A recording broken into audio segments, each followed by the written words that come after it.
asymptote see a line coming out of it. So how do we figure it out? We figure it out by using polynomial division. So x cubed minus 5x, and notice that's 5x to the 1, not 5x squared, so that's going to have a slight effect when we're doing our division.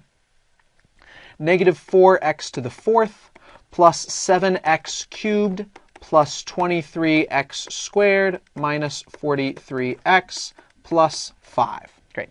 X cubed, how many times does it go into negative 4x to the 4th? It's going to go in negative 4x times, because negative 4x times x cubed gets us negative 4x to the 4th, right?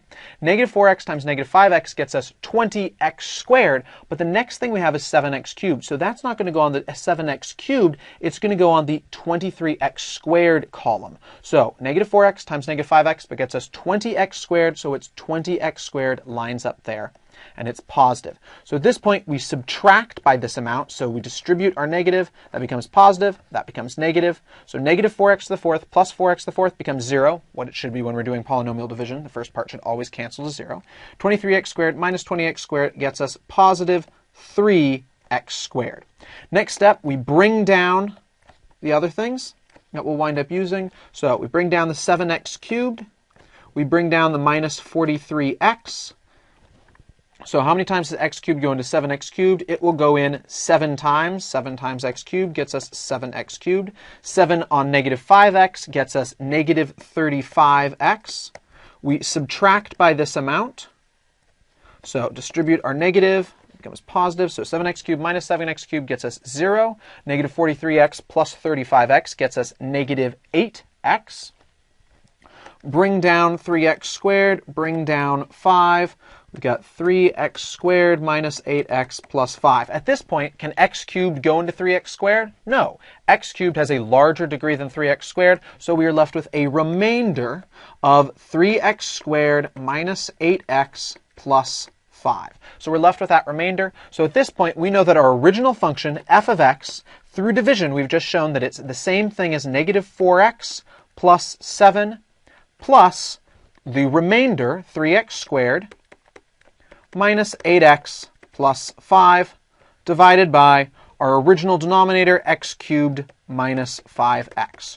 So our answer for what our slant asymptote will wind up being is going to be the part in the front, negative 4x plus 7. That's our slant asymptote.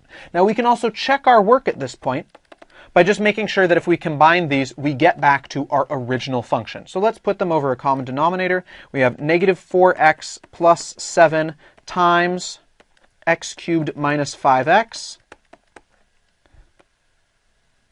over x cubed minus 5x. So what will that wind up being? This is just the same thing here. So negative 4x times x cubed gets us negative 4x to the 4th.